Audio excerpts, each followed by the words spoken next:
Peter Weissel here.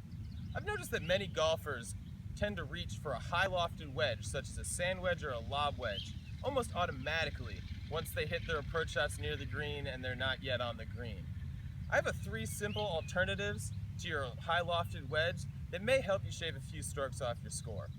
The first one, and probably the most obvious, is the putter. It's very easy, particularly if you're in a fairway situation like we have right here, to grab your putter and just roll the ball up onto the green. As long as you have no obstacles such as bunkers or thick rough in front of you, you can even hit your putter out of the rough and just get it rolling up onto the green. This tends to be an easier shot, particularly for the mid to high handicapper, as it doesn't require the same accuracy and precision that a high lofted wedge does.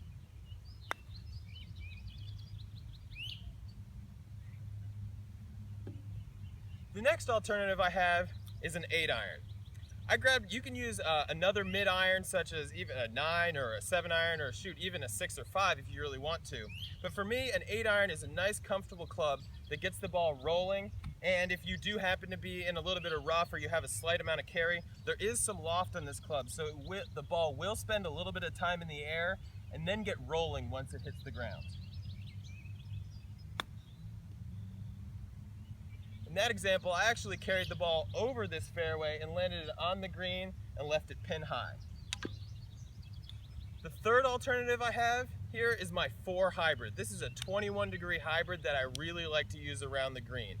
It carries the ball above the ground a little bit, so say you have some wet conditions or you're chipping out of the first cut of rough, you can carry the ball out of those tricky situations, but still get the ball rolling just as though you're hitting a putt. For this shot, if you're trying to hit a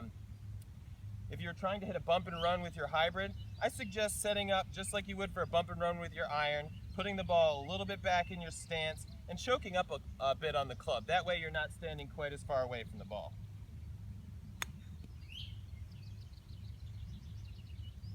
As you can see, that got the ball up in the air a little bit, but it still rolled in the fairway, rolled right up onto the green, pin high.